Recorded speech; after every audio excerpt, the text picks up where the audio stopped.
What if I told you Jesus came to abolish religion? What if I told you voting Republican really wasn't his mission? What if I told you Republican doesn't automatically mean Christian, and just because you call some people blind doesn't automatically give you vision? I mean, if religion is so great, why has it started so many wars? Why does it build huge churches but fails to feed the poor?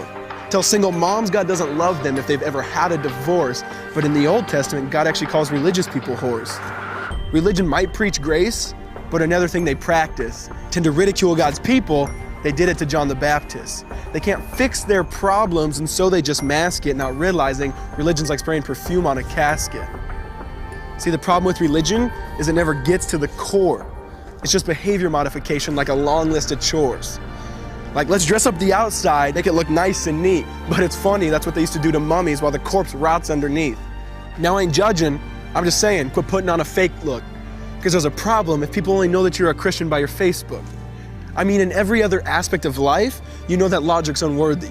It's like saying you play for the Lakers just because you bought a jersey. See, this was me too, but no one seemed to be on to me. Acting like a church kid while addicted to pornography. See, on Sunday I'd go to church, but Saturday getting faded, acting if I was simply created to just have sex and get wasted. See, I spent my whole life building this facade of neatness, but now that I know Jesus, I boast in my weakness. Because if grace is water, then the church should be an ocean. It's not a museum for good people, it's a hospital for the broken. Which means I don't have to hide my failure, I don't have to hide my sin. Because it doesn't depend on me, it depends on Him. See, because when I was God's enemy, and certainly not a fan, He looked down and said, I want that man. Which is why Jesus hated religion, and for it He called them fools. Don't you see so much better than just following some rules? Now let me clarify. I love the church, I love the Bible, and yes, I believe in sin. But if Jesus came to your church, would they actually let Him in? See, remember He was called a glutton and a drunkard by religious men. But the Son of God never supports self-righteousness, not now, not then.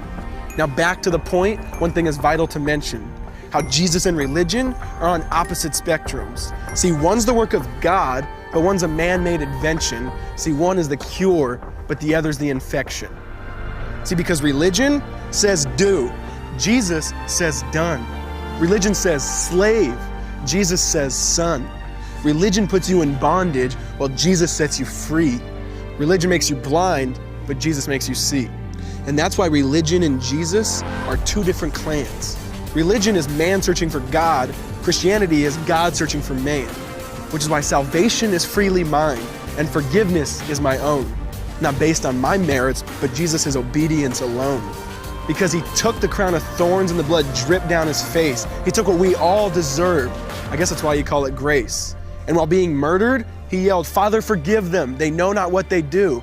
Because when He was dangling on that cross, He was thinking of you. And He absorbed all your sin and He buried it in the tomb, which is why I'm kneeling at the cross saying, come on, there's room. So for religion, no, I hate it. In fact, I literally resent it. Because when Jesus said, it is finished, I believe He meant it.